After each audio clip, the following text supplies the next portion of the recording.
Hello everybody. Today we're going to learn about social psychology, module 14, formation of attitudes, social learning theory. The main objectives of the lesson are to understand attitude formation through social learning, the theoretical perspective of social learning, general principles of social learning theory, observational learning, modeling, imitation, intrinsic reinforcement, and so forth. Let us understand the social learning theory in relation to the attitude formation. Human behavior was extensively analyzed in terms of the stimulus events that evoke it and the reinforcing consequences that alter it. Researchers repeatedly demonstrated that response patterns generally attributed to underlying forces could be induced, eliminated, and reinstated simply by varying external sources of influence. These impressive findings led many psychologists, especially proponents of radical forms of behaviorism, to the view that the causes of behaviorism are found not in the organism but in the environmental forces.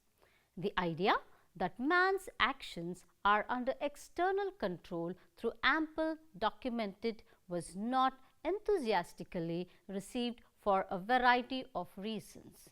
To most people, it unfortunately implied a one-way influence process that reduced man to helpless reactor to the vagaries of external rewards and punishments. The view that behavior is environmentally determined also appeared to contradict firm, but ill-founded beliefs that people possess generalized personality traits leading them to behave in a consistent manner. However, variables the social influence. In the social learning view, man is neither driven by inner forces nor buffed helplessly by environmental influences.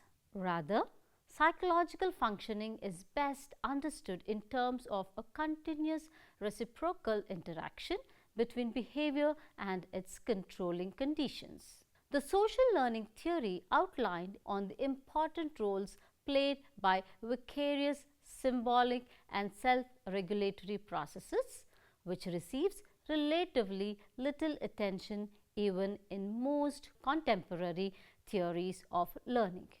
These differences in governing processes carry certain implications for the way one views the causes of human behavior.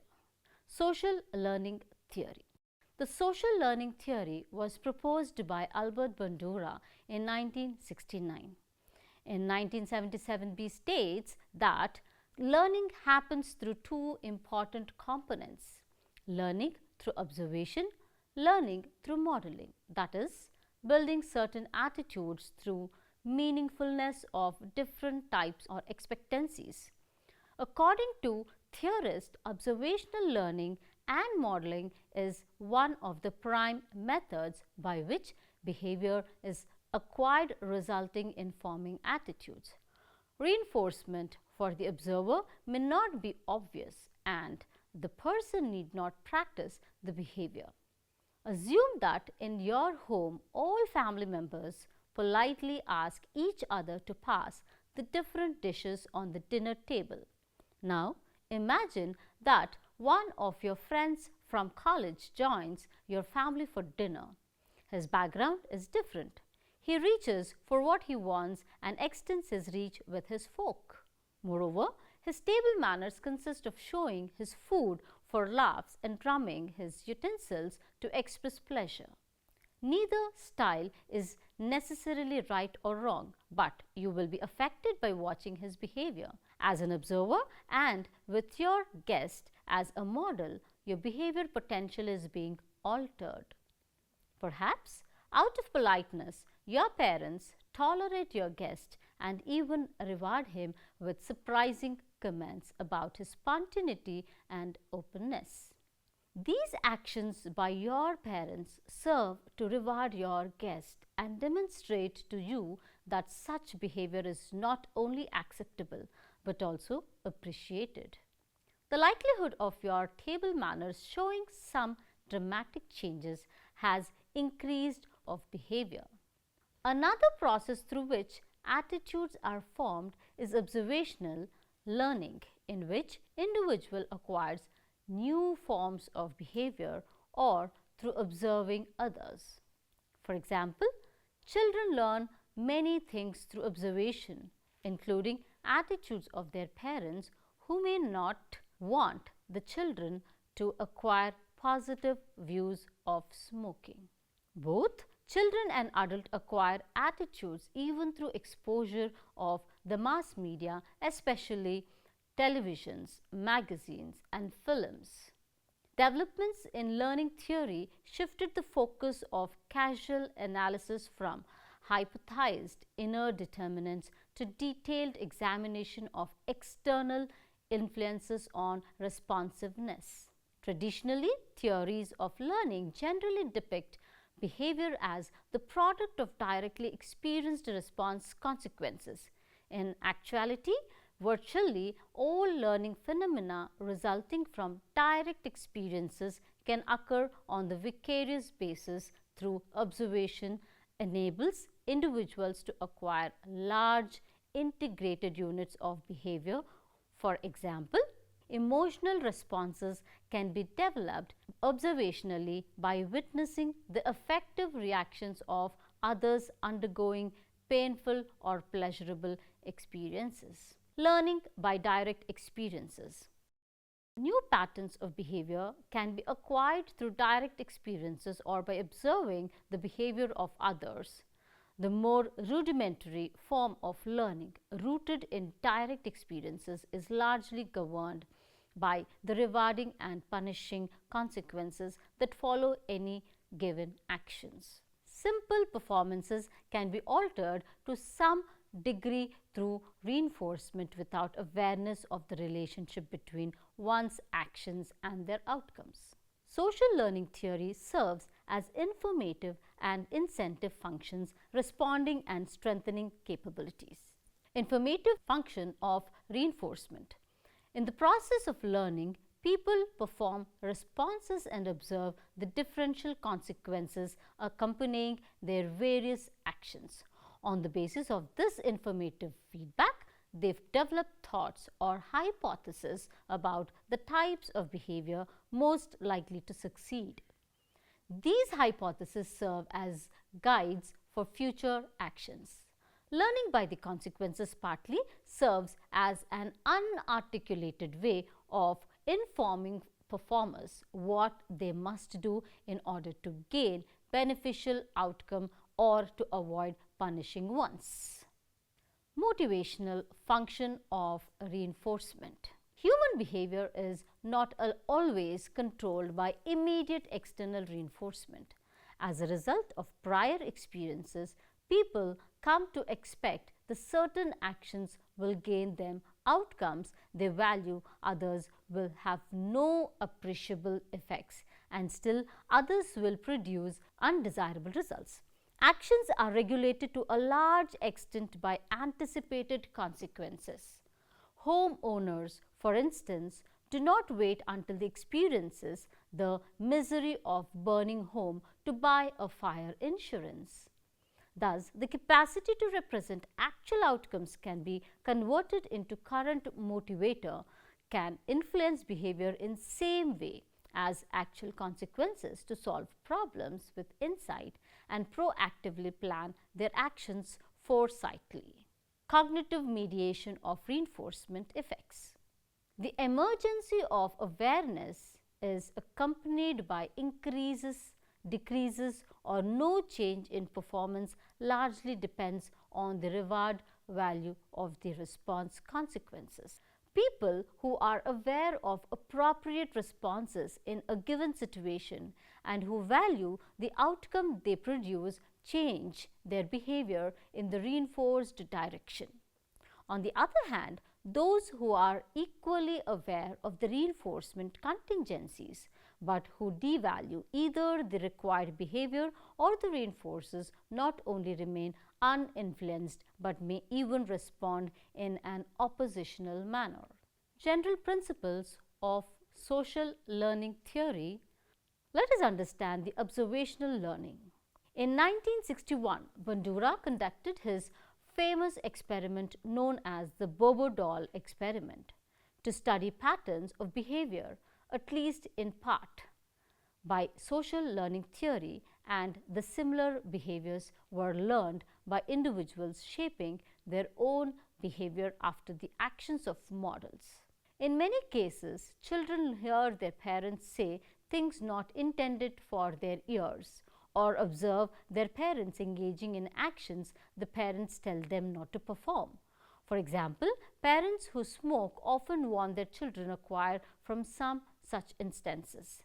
The evidence is clear. They often learn to do their parents do not as they say. A model is a demonstration or acting out behavior. A verbal instruction model which involves descriptions and explanations of a behavior. A symbolic model which involves real or fiction characteristics displaying behavior in books, films, television programs, or online media. Children and adults often acquire attitudes from exposure to the mass media, television, magazines, films, and so on. The next part is the modeling. The modeling effects disinhibiting as in the preceding examples, where the demonstrated behaviors were within your capabilities, but you were inhibited from displaying them. Modeling can also help us to acquire new behaviors and erase old ones. Moreover, a behavior which leads to an emotional reaction, for example, violence against people leading to compassion, may after repeated demonstrations no longer experiences the same emotion. For example, observing repeated television violence resulting in dispassionate viewers. The next would be the imitations.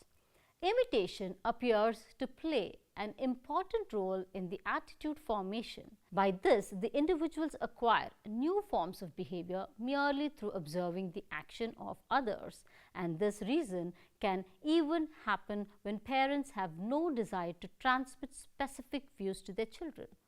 Although higher organisms may learn a great deal by observing and attempting to copy the performance of others, they must first learn to imitate, and in order to be effective, it must be utilize habits already learned. For example, a child has just started to learn cycling, has observed many children cycling, and once he or she expertise, they would learn to imitate their friends' moves and starts utilizing the same. A child who imitates their father's smoking style, or draping a sari, or walking with the adult's footwear are best examples, as imitation starts from very early stages of development in the process of social acceptance. Bandura views effective functioning of learning not as the product solely of modeling, but the continuous reciprocal interactions among learning experiences, the cognitive processes associated with learning, the person's behavior in the social environment. Bandura's social learning theory endorses a reciprocal determinism, where cognition, behavior, and environment reciprocally affect each other. Bandura also considers rewards, punishment, and other principles of learning described in early learning theories important in understanding personality forming and attitude and continued performance of specific actions. The 𝗹𝗶𝗸 experiment. As Bandura's interest lies in behaviorism, he examined and proved that the relation between environment and behavior through this theory, reciprocal determinism, and conduct an experiment with 𝗹𝗶𝗸. He also explained as the role of reinforcement like reward and punishment influencing positive or negative behavior. The purpose of the experiment was to see if a group of kindergarten will repeat the same behavior they see on a video. So first, Bandura recorded a lady beating on an inflatable blow-up doll, Bobo, with toy, hammers and other objects. In the video, she was exhibiting aggressive behavior by shouted out anger phrases and pummeling the balloon. This video was shown to the group of kindergartens. After watching, they were then taken into a room with no other than Bobo and a few hammers. They then proceeded to repeat the exact same behavior as the lady in the video. Also, to prove this was not a fluke, Bandura made many variations. We went as far as to replace Bobo with a real clown. The results, however, were all the same. This experiment gave great insight into behaviorism and gave Bandura the basis for this theory. Cognitive factor analysis of observational learning. Let us understand the steps involved in cognitive factor analysis. Social learning theory assumes that modeling influences produce learning principally through their informative functions and that observes acquire mainly symbolic representations of modeled activities rather than specific stimulus response associations. Bandura in 1969, in this formulation, modeling phenomena are governed by 4 interrelated sub-processes like attention, retention, reproduction and motivation. Attention. A person cannot learn much by observation if he or she does not attend to or recognize the essential features of the model's behavior. In observation, association plays an important role. Retention. A person cannot be much influenced by observation of a model's behavior if he has no memory of it.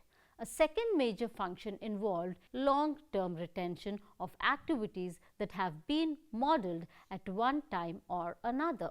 If it is reproduce a model's behavior when the later is no longer present to serve as a guide. The response patterns must be represented in memory in symbolic form. By this means, past influences can achieve some degree of permanence. Reproduction.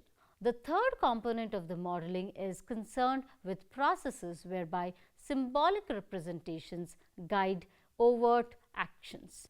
To achieve behavioral response, a learner must put together a given set of responses according to the modeling patterns. The amount of observational learning that a person can exhibit behaviorally depends on whether or not he has acquired the component skills. If he possesses the constituent elements, he or she can easily integrate them to produce new patterns of behavior. But if the response components are lacking, behavioral reproduction will be faulty. Given extensive defects, the sub-skills required for complex performances must first be developed by modeling and practice. Motivation. A person can acquire, retain and possess the capabilities for skillful execution of modeled behavior, but the learning may rarely be activated into overt performance if it is negatively sanctioned or otherwise unfavorably received. When positive incentives are provided, observational learning which previously remained unexpressed is promptly translated into action. Reinforcement influences not only regulate the overt expressions of matching behavior, but they can affect the level of observational learning by controlling what people attend to and how actively they code and rehearse what they have seen. Role of reinforcement, especially the intrinsic reinforcement, one of the other formats of learning, is described as a form of internal reward such as pride, satisfaction and a sense of accomplishment acts an intrinsic reinforcement. Oriented theories that imitative responses must be reinforced in order to be learned. Social learning theories, on the other hand, distinguishes between learning and performances of matching behavior. This is not to say that mere exposure to modeled activities is in itself sufficient to produce observational learning. Not all stimulations that impinges on individual is necessarily observed by them, and even if attended to that influences the modeling of stimulus alone does not ensure that they will be retained from any length of time. Let us understand the summary. Attitudes arise out of the socialization of an individual in a group. It must be emphasized that we observe behavioral change forming into an attitude. Social attitudes can only be inferred from the speech and behavior of individuals, which is possible only with the social interaction. Our attitudes are primarily derived from the social influences since birth. Human beings are exposed to social institutions which constitute his environment and the home, which is being the primary social unit, having a great influence on the formation of attitude. The majorities of attitudes held by a person are acquired from the members of the family and from the peer group in early childhood and later. This social learning occurs through several processes like observation, modeling, reinforcement.